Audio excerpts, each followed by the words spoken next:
그런 금융 관련 업무를 볼 때 모르는 단어도 너무 많고 어려운 단어들도 너무 많아서 이해하는 데 큰 어려움도 있고 전반적인 부분에 대해 큰 지식이 없다고 생각합니다. 뭐 잘 아는 건 아니지만 그래도 한 3, 4점 정도 되진 않을까 생각이 드네요.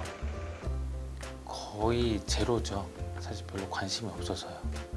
제 금융 지식에 대한 점수를 매긴다면 한 2에서 3이라고 생각해요. 전 빵점이요.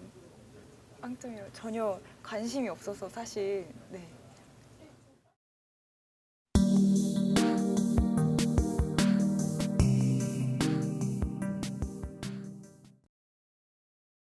만약에 돈이 없다면 오늘 하루 어떤 일이 생길까요?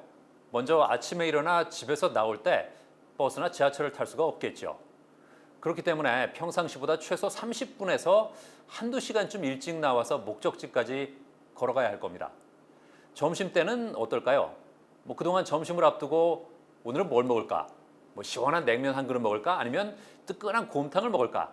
아니야, 오랜만에 친구 만나야 하니까 조용한 이탈리안 레스토랑 가서 스파게티를 먹을까?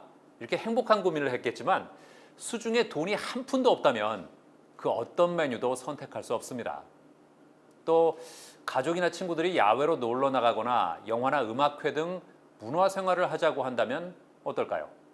그냥 초라해질 수밖에 없겠죠. 왜냐하면 돈이 없기 때문입니다.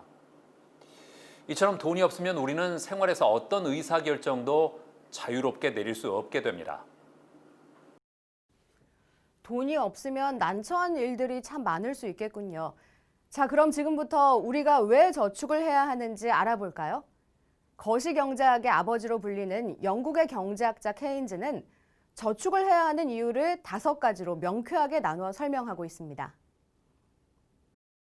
저축을 하지 않아 돈이 없다면 뜻밖의 사고에 대비할 수 없게 됩니다. 소득이 줄거나 끊기는 장래에 대해서도 대비할 수 없게 됩니다. 그리고 사업 등 어떤 일을 스스로 할 수 있는 능력을 가질 수 없게 됩니다. 이자와 저축이 증가하는 것을 맛볼 수 없게 됩니다. 원하는 것을 이루며 나를 만족시켜 줄 수도 없게 됩니다.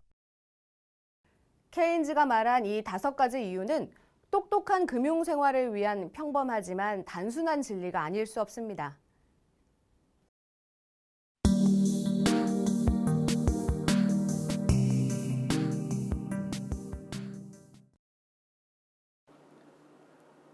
여러분, IQ가 뭔지는 다들 잘 아시죠? 네, 바로 지능지수를 뜻합니다.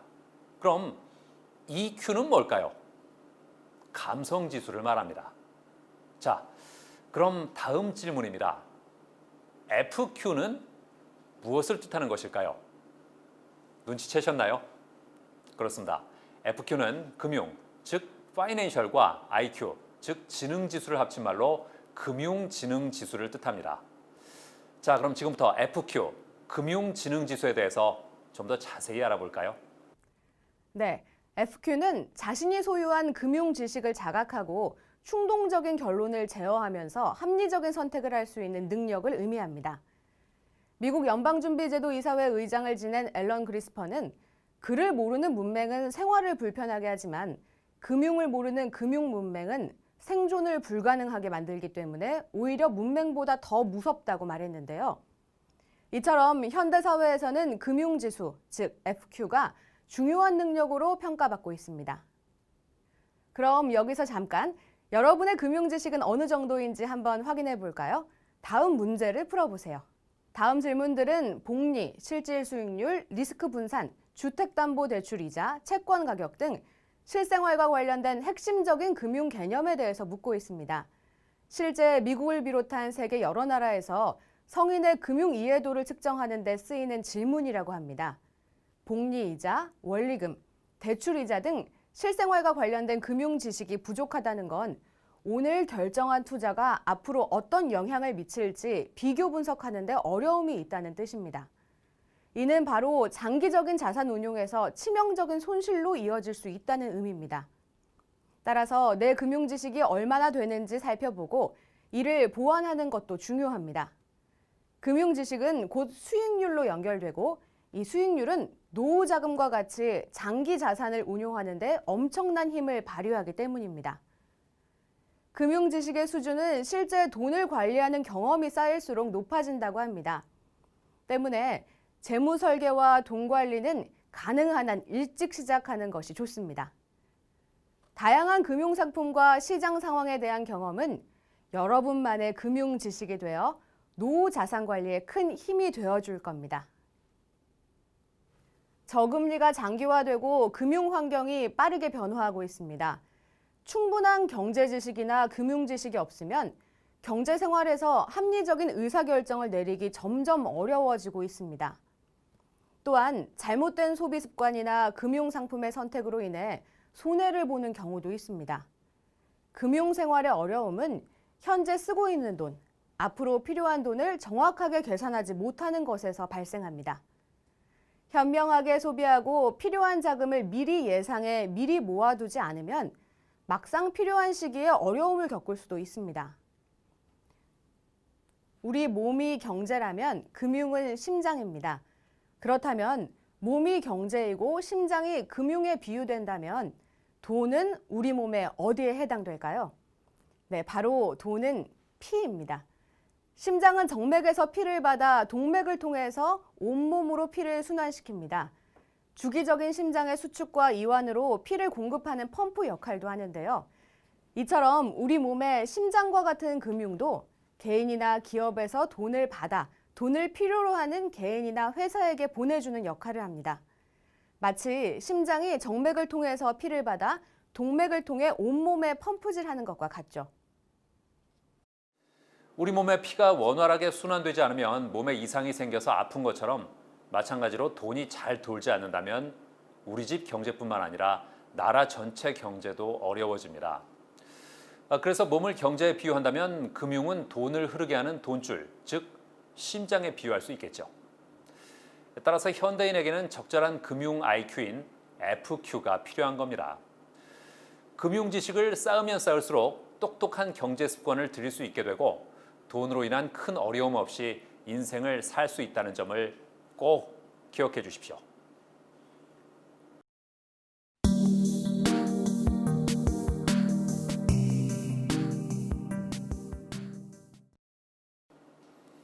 만일 금융을 잘 모른다면 어떤 문제가 생길까요?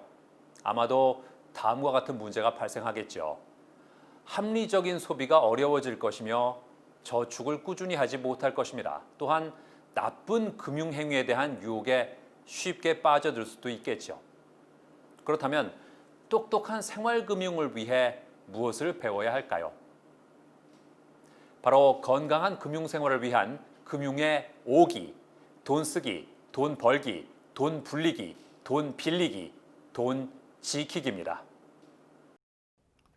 건강한 금융생활을 위한 금융의 5기 중 쓰기란 금융 소비자로서 합리적인 소비를 하기 위해 절제력 있는 금융생활 태도를 키우는 것이라고 할 수 있습니다. 똑똑한 신용카드 쓰기도 여기에 포함될 수 있겠죠. 벌기는 근로소득이나 사업소득을 통해 번 돈으로 기초자산을 만드는 겁니다. 불리기는 돈을 어떻게 모을까 노력하는 적극적인 태도로 저축과 투자를 통해서 이룰 수 있는데요. 재무관리나 보험도 나의 삶을 살찌우는 중요한 요소가 될 수 있습니다. 빌리기는 신용과 대출을 통한 금융활동입니다. 신용이 곧 돈이라는 말과 같이 신용관리를 잘해야 재무설계를 뜻대로 이룰 수 있게 됩니다. 마지막으로 지키기인데요. 만일 나의 금융정보뿐만 아니라 집 주소, 가족관계 등 포괄적인 개인정보까지 다 노출된다면 보이스피싱이나 스미싱 또는 가짜 은행 사이트를 통해서 통장에 돈을 빼가는 파밍 등 불법 금융거래의 표적이 될 수 있습니다. 내가 가진 돈을 잘 굴려서 모으는 것도 중요하지만 먼저 나의 자산을 지킬 수 있도록 똑똑한 금융 역량을 키워야 한다는 것도 기억해 주세요.